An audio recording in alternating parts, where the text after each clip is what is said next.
안녕하세요. 저는 경기도 주민인 40대 주부입니다. 10살 차이 나는 연상 남편과 결혼을 해서 아들 하나 딱 낳고 산 지 20년이 훌쩍 지났네요. 길었던 세월만큼이나 그 사이 저는 저대로, 남편은 남편대로 흰머리가 나고 얼굴에는 어느덧 나이가 묻어 나타나고 있고요.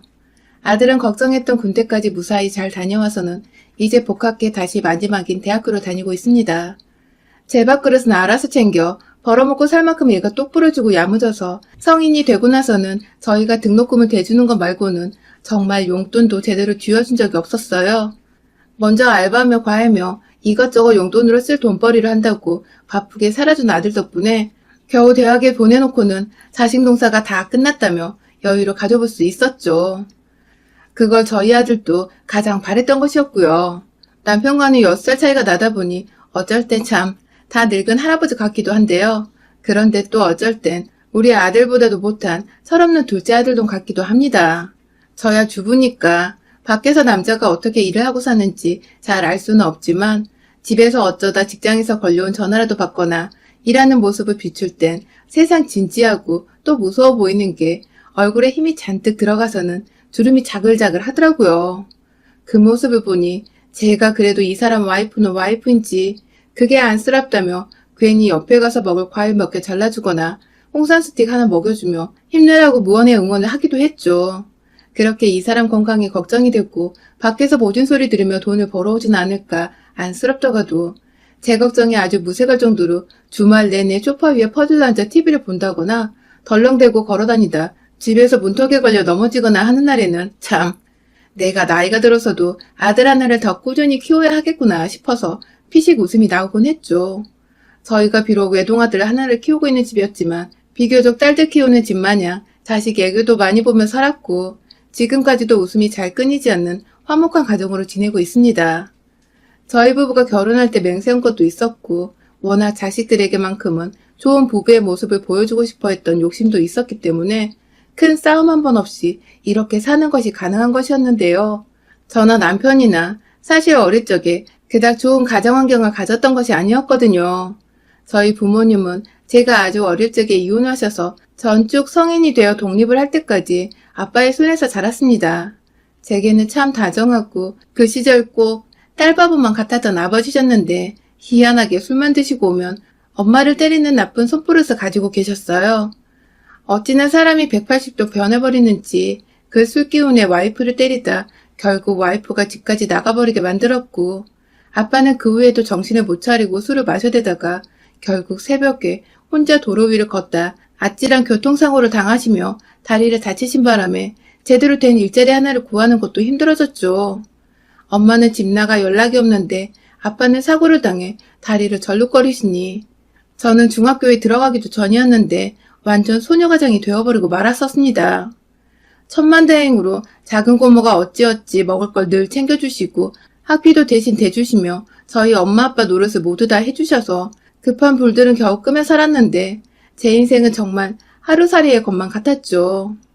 다음날에 무슨 일이 또 벌어질지 모르는 걱정이 만연한 삶을 살아가며 어릴 적부터 전 참 주눅에 들어있었고 또 남 눈치 보느라 내가 원하는 것을 제대로 말해보지도 얻어보지도 못하는 인생을 살았어요. 이런 환경에서 살아남기 위해서는 가진 게 없으면 무조건 공부라도 열심히 해야 한다는 작은 고모의 말씀을 정말 인생의 명언으로 새기면서 미친 듯이 안 되는 머리를 쥐어짜며 공부에만 매진했습니다. 타고난 머리 재능이 없어서 남들 하는 만큼 따라잡아 보겠다며 밤새도록 교과서가 닳도록 외워댔고 그렇게 중하위권 성적을 쭉 유지하던 저는 어느 순간 상위권 언저리에 들어가 있더니 결국 고등학교 졸업할 땐 저희 학교에서 5손가락 안에 든 채로 졸업을 했습니다. 대학도 좋은 대학을 갔고 무조건 돈을 잘 벌 수 있다는 취업하기 좋은 학과로 진학을 해서 무사히 졸업까지 휴학 없이 해냈어요.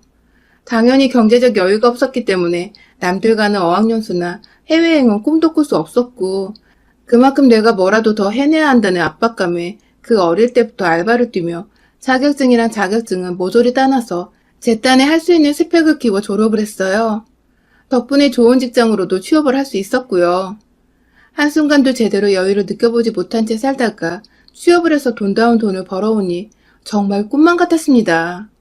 그제서야 태어나 처음으로 제 인생의 안정감을 느껴보며 오로지 앞으로 얻을 수 있는 꿈으로만 가득 채웠어요.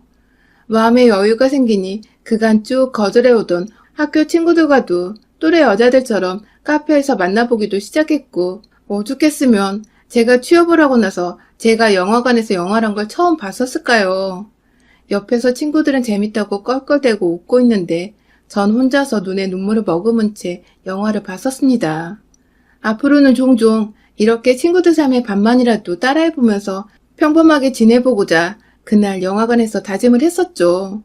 비록 고모에게 빌려온 학비를 갚아드려야 했지만 전보다 훨 웃음이 많아지고 마음에 활력이 생긴 그 시절, 제가 남편을 처음 만나게 되었어요. 한 대형 엑스포 같은 행사에서 서로 다른 회사들이 어울려 모여있던 그때 오고 가다 저희 학교 선배를 만나게 되어 인사를 나누던 중 자연스레 선배가 다니던 회사의 상사와 얼굴을 트게 되었는데요. 바로 그 사람이 우리 남편이었죠. 딱히 첫 만남부터 서로에게 스파크가 튄 건 아니었지만 이틀간 열렸던 그 행사에서 저희는 이틀 내내 마주보고 대화를 나누며 나름대로의 친분을 쌓게 되었고, 행사가 끝나고 나서는 선배를 포함해 함께 어울려 몇 번 만나다가 결국 저희 두 사람이서 둘만의 만남을 갖게 되며 누가 봐도 연인인 것 같은 사이가 되었어요. 연애를 하면서 뒤늦게 남편이 털어놔 알게 되었던 것인데 우리 남편은 제가 말하는 게 그냥 다 웃겼대요. 뭐가 그리 신나는지 싱글벙글 웃기만 하는 저를 보며 기분이 좋았고, 그래서 단둘이 시간을 꼭 가져보고 싶어 먼저 따로 만나보자고 이야기를 꺼내봤다 하더라고요. 때묻지 않고 그저 사랑받고 잘 자랐을 것 같은 여자인 줄 알고 대시를 했다는 남편의 말에 사실 좀 뜨끔하기도 했었습니다. 전 산전수전 다 겪고 그 자리에 있었으니까요. 혹여나 싶어서 남편에게는 사귄 지 2달도 되지 않았을 때 저희 가정사에 대해 고백을 했습니다. 귀한 여자를 만나고 싶은 거면 시간 들이지 말고 지금이라도 떠나가게 하려는 생각이었죠. 우리 사이가 더 깊어지기 전에 말입니다. 하지만 저의 고백을 듣고서 남편은 오히려 솔직하게 말해줘서 고맙다며 제게 자신의 어린 시절 얘기를 들려줬어요. 그건 제 인생만큼 어쩌면 그것보다 더욱 가관이었죠. 남편 말에 따르면 부모님이 모두 계셨지만 부모가 이혼한 것만도 못한 환경에서 자랐다고 합니다. 아버지는 저희 아빠만큼이나 알코올 중독자셨고 어머니는 여기저기 바람을 피우고 다니는 불륜이었다고 하더군요. 하도 부모가 집 밖으로 술 마시러 바람 피러 나돌아 다니니 늘 집에서 남동생과 함께 둘이서 시간을 보내야 했고, 그 바람에 아빠를 대신해 소녀 가장이 되어야 했던 저처럼 남편도 어릴 적부터 남동생을 지켜내기 위한 소년 가장이 되었었더라고요. 저와는 달리 타고난 머리가 좋았던 건지 대학은 전액 장학금으로 입학과 졸업을 했고 저희 회사보다도 솔직히 더 좋은 회사에 입사를 했어요. 입사 후에도 아버지가 술 때문에 하도 돈을 달라고 해서 그간 졌던 집안 빚을 청산하는 것도 모자라 부모 뒷바라지를 해주느라 돈을 제대로 모을 수가 없었는데 무슨 장난인지 그러다 아버지가 객사를 하셨다는군요. 한겨울에 술 마시고 길거리에서 아무렇게 드러누워 주무시다 말입니다.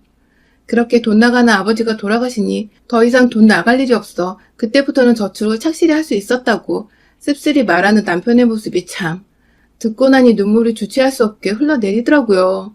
둘 다 무슨 기구한 운명을 타고 나서 이렇게 어렵게 살았나 싶어 말입니다. 이 얘기를 들으니 이 사람은 내 짝인가 싶더군요. 동정심이 아니라 어렵게 살았으니 이제라도 서로가 옆에서 힘이 되어 정말 으쌰으쌰하며 잘 지내자고. 우리는 좋은 가정을 만들어 자식들에게 좋은 모습만 보이고 살자고. 서로 참 뜻이 맞았거든요. 그렇게 결혼을 하고 나니 제가 생각했던 대로 남편은 오랜 시간 동안 제 곁에서 누구보다 든든하고 또 아들 같기도 하지만 그런 모습마저 보듬어주고 더 사랑해주고 싶은 그런 남자였습니다. 남편에게도 저도 의지하고 싶은 여자였을 테고요. 시어머니는 결혼식 때 모습을 보이시곤 금방 새로 사귀게 된 남자를 따라 어디론가 훌훌 사라지셨어요. 무소식이 희소식인 거라며 걱정하는 저를 달래는 남편은 오히려 너무나 태연했고 그런 남편 따라 저도 거의 잊고 지냈어요. 그 사이에 아들도 낳았고 아들을 키우면서 정말 바쁘게 살았고 간간히 밉지만 안쓰러운 친정아빠 용돈에 작은 고모 용돈도 챙겨드리며 제 딴에는 이렇게만 살면 아쉬울 것이 없겠다 싶을 만큼 치열하지만 작은 행복들까지 다 챙겨가며 살았습니다. 모든 게 뜻대로 흘러가던 도중 제가 직장에서 더 치열하게 일하지 못했던 것인지 승진해서 자꾸만 밀리게 되며 주변 인간관계도 그렇고 스트레스를 좀 받게 되어 그만두게 되었어요. 40 초반에 일을 그만두게 되었으니 거의 20년 가까이를 직장 생활을 했던 것이죠. 일까지 그만두고 오로지 남편을 내조하며 아이가 사회인으로 잘 성장하기를 응원하는 온전한 주부의 모습이 된 저는 몇 년 동안 자유를 만끽하며 참 즐겁게 살았습니다. 남들은 잘려서 난리라는데 혼자 승승장구로 잘하고 있는 든든한 남편의 곁에서 노후 준비를 나름 착실히 하기도 했고요. 그렇게 고민 걱정이라고는 하나도 없을 것 같던 저희한테 딱 한 달 전에 문제가 생겼어요. 갑자기 날아든 골칫덩이 돌덩이 마냥 그 오랜 시간 동안 모습을 감추었던 시어머니가 다시 나타나신 겁니다. 그가 만나던 남자와 헤어졌거나 급하게 돈이 필요할 때 제가 아닌 남편과 몰래 만나왔었다는 것을 저는 알고 있었어요. 그렇게 갑자기 나타난 어머니는 늘 아들 생각을 못하는 건지 매정히 돈만 요구하고 또 호련히 떠나곤 하셨는데 아무래도 이번에 또 돈이 떨어진 모양이었나 보더라고요. 나이가 드신 바람에 이제 더 이상 남자는 옛날처럼 갈아치우지 않는 것 같았고요. 그간 제가 직장 생활하느라 제 일이 바쁘기도 하고 남편이 먼저 말을 안 하길래 눈치를 챘음에도 모른 척하곤 했는데 이제는 제가 주부이기도 하고 시간이 남아도는데 우리 남편 힘들게 한 시어머니가 또 연락을 해오는 것 같자 그냥 보고 있기가 싫었어요. 남편에게 말을 꺼내 당당히 제 앞에서 전화를 받으라고 타일렀고 또 동시에 집으로 한번 초대를 하자고 말을 했습니다. 밥 잘 먹고 나서 몇 마디 어머니께 말을 꺼내보려 할 심상이었죠. 남편도 순순히 알겠다고 했고 그렇게 저희는 2달 전에 결혼생활 20년 넘어 처음으로 시어머니를 집으로 초대했어요. 나이에 비해서 여전히 참 고우셨던 시어머니는 아들 집에서 밥 먹는 감회가 이제서야 새로우신 건지 멋쩍어 하시면서도 참 즐거워하셨어요. 아들과 며느리한테 말 한마디 거는 게 조심스러워 멀뚱히 손자만 예쁘게 바라보시는 어머니 모습에 제가 차마 이제 돈 달란 소리 그만하라는 쓴소리를 못하겠더라고요. 보통은 젊은 시절부터 바람 피우고 가정에 소홀했으면 나이가 들어서도 개차반이던데 제가 상상했던 시어머니 모습과 완전히 달라서 정말 깜짝 놀랐었죠. 하는 수 없이 그날은 정말 다 같이 밥만 먹었습니다. 여전히 다 같이 있는 거 어색해하는 남편을 대신해 가운데서 제가 어떻게든 살가운 며느리 노릇을 했었고요. 그날은 자연스레 밥을 먹고 어머님을 남는 방 한켠에 주무시도록 했습니다. 뭔가 훈훈하게 흘러가고 있죠?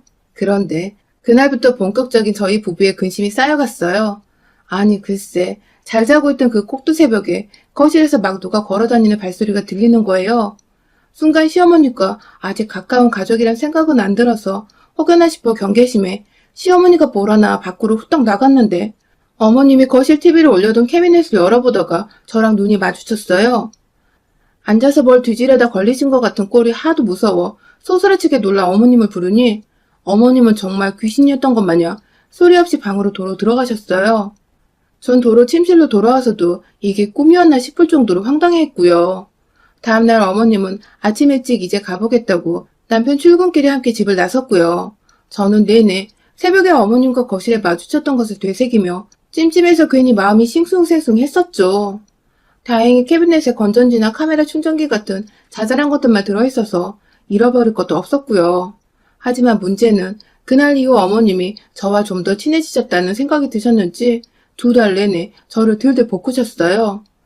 남편한테 제 연락처를 물어본 건지 제 전화는 어찌 알고 전화가 와서는 밥 해줘서 고맙다고 밖에서 맛있는 거 사주겠다며 불러내셨고 정말 나가면 또 만난 고기를 실제로 사주곤 하셨습니다. 갑자기 호의를 받자 저도 당황은 했지만 시어머니와 잘 지내다 보면 남편한테 돈 달란 소리 하지 말란 말을 좀 더 편하게 꺼낼 수 있지 않을까 싶어서 오는 전화 다 받아내며 또 살가운 며느리 노릇을 했죠. 그러다가 또 저희 집에 다시 초대를 해서 다 같이 밥을 먹게 되었어요. 그런데 아니 글쎄 이번에 먼저 자고 가겠다고 짐을 싸서 오셔서는 그날 새벽 또 저한테 저희 집을 뒤지다 걸리셨습니다. 이번엔 우연이 아니었죠. 저희가 잘 때 답답하다며 꼭 방문은 열어두고 잠이 드는데요. 그건 아들도 마찬가지고 그냥 저희 집 사람도 취향이에요. 그런데 이번에 어머님은 부엌이 아니라 문 연 안방을 멋대로 들어오셔서는 제 화장대 아래 서랍들을 열어보다가 잠에서 깬 저한테 딱 걸리셨어요. 제가 놀라 바로 또 소리를 치니 이번에 남편도 소스라치게 놀라서는 잠에서 깼고요.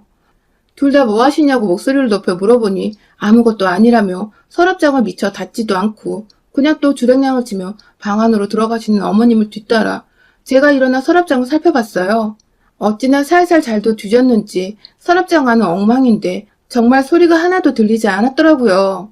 당장 어머니께 가려 하니 방문은 잠겨있고 불도 꺼놓으셨는지 안에는 불빛이 보이지 않고 밖에서 불러도 나오질 않으시니 저희 부부는 또 왜 저러시냐는 말과 함께 그냥 잠이 들었어요. 다음 날에는 또다시 남편 따라 집을 나가시는데 저희 부부 모두 그냥 해프닝일 거라고만 여기고 말았죠. 혹시 치매 증상일 수도 있다는 좀 의학적인 근거도 내보면서 말이죠. 그리고 바로 일주일 전 바보같이 저희는 또 어머님을 집으로 초대했어요. 혹여나 진짜 치매라서 밤에 자기도 모르게 돌아다니시는가 싶어 같이 병원이라도 가보자는 말을 꺼내려 했죠. 그렇게 초대해서 밥을 먹고 자연스레 나이가 있으니 병원 가자는 말도 꺼내봤고요. 순순히 알겠다고 하셔서 예약을 잡아놓겠다는 말씀도 드리고는 그날도 역시나 저희 집에서 주무시고 가시도록 했는데요. 혹여나 싶어 저는 어머님이 또 깨셔서 안방으로 들어올까봐 문을 닫아놨고요. 그런데 아니 그날 새벽 저희 어머님이 또 저희 안방에 들어오셨습니다. 글쎄 남편이 밤에 목말라 물 마시겠다고 나가면서 방문을 걸어 잠그는 걸 깜빡했나 보더라고요. 불안한 마음에 옅은 잠을 자고 있었던 제 귀에 고스란히 문 여는 소리와 함께 시어머니는 실눈 뜬 저를 쳐다보고는 잠든 줄 아셨는지 그대로 또 안방 화장대를 찾으셨어요. 한참을 둘러보다가 심지어 본인 핸드폰 조명까지 몰래 켜서는 서랍장을 뒤지시던 시어머니. 이번에 깨있는 티를 내지 않고 조용히 시어머니가 뭘 하시는지 지켜보려 했습니다. 왠지 보면 볼수록 치맥기가 아닌 전문적인 도둑년 모습 같기도 해서 찜찜한 마음에 인상 팍 찡그리고 뒤에서 지켜봤죠. 그런데 정말 밥 먹이고 재워주는 아들 부부의 은혜를 이렇게 갚으시더군요. 아니 글쎄 서랍장 구석 한켠에 조용히 저희 부부 은행 도장들을 담아둔 천봉투 하나를 집어드신 시어머니는 이내 누워있는 저희 부부 침대를 확인하시고는 곧장 밖으로 나가시더라고요. 설마 지금 우리 부부 통장을 훔쳐가시는 건가 싶었는데 분명 손에 달랑 천봉투 손잡이만 대롱대롱 들고 나가셨던 시어머니. 뭔지 몰라 황급히 뒤를 따라 나서려는데 아니 시어머니는 방에 이미 짐을 다 싸서는 조용히 몰래 이 집을 나가시려고 혼자 채비를 하고 계시더라고요. 발 뒤꿈치까지 들어올리는 치밀함을 보이신 시어머니는 그대로 신발까지 신으려고 고개를 숙이시던 그 순간 제가 지금 뭐 하시는 거예요? 하며 괴성과 함께 거시불을 확 켜버렸어요. 못 볼 사람 본마냥 놀라 자빠진 시어머니는 너구나 태연히 잠에서 깼냐며 집에 먼저 가려 했다며 말을 애두르시는데 그 모습이 정말 난 도둑년이더라고요. 뒤따라 또 새벽에 깨서는 밖으로 나오는 남편과 아들을 뒤로 한 채 시어머니 가방을 뒤져봤습니다. 제가 봤던 그 우리 도장이 든 천봉투가 고스란히 나왔어요. 봉투를 들고 남편을 쳐다보니 남편도 사태 파악이 되었는지 쌍심지를 켜고 자기 어머니를 노려보더군요. 그때 제가 가방을 뒤지다가 그만 우리 통장까지 발견하고 말았습니다. 이제 보니 시어머니는 이미 한 달 전에 저희 안방에 들어와 서랍장을 뒤지다가 처음으로 통장을 먼저 획득하셨고 도로 도장까지 확실히 획득하기 위해 다시금 저희의 초대를 받고 저희 집에 오셨더라고요. 역시 이번에도 돈이 궁해서 그래서 남편을 찾아왔고 호의를 베푸는 며느리를 보며 이게 웬 떡이냐 하셨던 것입니다. 제가 통장을 쥐어들자 시어머니는 본인이 저지른 짓이 민망하셨는지 오히려 더 큰 소리를 내며 감히 어른 가방을 뒤지고 도둑년 취급을 했다고 막 화를 내셨어요. 제가 일부러 가방 안에 통장과 도장을 넣어놔서 아들과 엄마 사이를 갈라놓게 하려고 했다며 천하의 못된 년 취급을 하시더라고요. 예로부터 며느리가 집안에 잘 들어야 한다고 했는데 절 보니 딱 그 속담이 떠오른다나 뭐라나. 듣다 화가 나서 남편 따라 쌍심지를 키며 말 함부로 하지 말라고 하니 제 표정을 보시며 그래 결혼할 때 엄마도 없고 아빠는 반 등신이더니 딱 그런 집에서 자란 애 티가 난다고 엄한 사람 잡지 말라며 본인 가방을 챙겨 막 밖으로 나가려 하시더라고요. 그 말에 제가 참던 마지막 인내심이 터져버리고 말았습니다. 뭘 한다고 막내도 없던 사람이 갑자기 나타나 우리 집에 대해서 함부로 떠드는지 엄마도 없고 반 등신인 아빠한테서 자랐다는 소리에 제가 그간 꺼내고 싶지 않아 했던 제 치부가 모조리 드러나는 것 같아 화를 주체할 수가 없더라고요. 나가려는 시어머니 뒷덜미를 잡고 집 안으로 끌고 왔어요. 마땅한 게 없어 집을 막 살펴보다가 그냥 바로 베란다로 끌고 가 밀쳐버리자 시어머니는 타일바닥에 그대로 꼬꾸라지셨어요.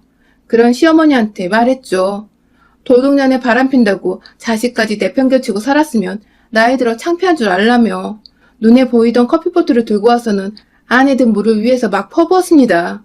옆에서 아들은 말리고 남편은 본인이 더 수치스럽다며 그냥 하는 거 마저 하라는 눈빛을 보내는데 그 모습에 힘이 나서는 커피포트 내팽개치고 냉장고 문 열어 안에 든 냉수 든 물통을 가지고 나와 확 또 부어버렸네요.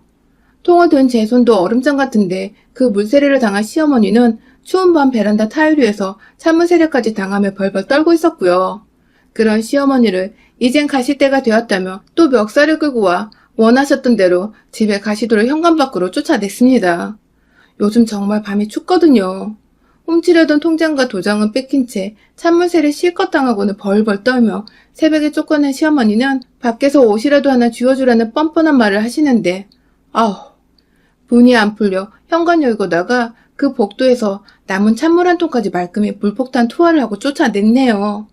그날 시어머니는 제대로 며느리한테 혹사를 당하셨다 생각하셨는지 또 잠수를 타시곤 연락이 없습니다. 그 덕엔 이번에 남편도 시어머니한테 돈을 뜯기지 않았고 저희는 저희대로 우리 통장도 사수를 했고요. 남편은 내심 그간 끊어내지 못했던 자기 엄마의 실체를 알고서 와이프인 제가 딱 인연을 끊어줬다고 생각을 하는지 저에게 고마워하는 눈치예요. 아들은 제 괴력에 놀래 한동안 충격을 받았다며 놀란 반과 응원 반으로 그딴 소리 하는 할머니는 할머니도 아니라고 제 편을 들어줬고요. 저희 돈으로 뻔뻔하게 뭐에다 쓰려고 했는지는 모르겠지만 참 간도 크게 처음 들어와 본 아들 집에서 뭘 훔쳐나갈 생각을 한 시어머니 참 답도 없죠? 이런 인간들한테 물폭탄에 냉수폭탄을 해줘도 물이 더 아깝더라고요. 그래도 속 시원하게 골치 아팠던 집안의 혹을 떼버린 것만 같아 정말 개운해 죽겠습니다, 요즘. 여러분의 생각은 댓글로 남겨주세요. 오늘도 시청해주셔서 정말 감사합니다.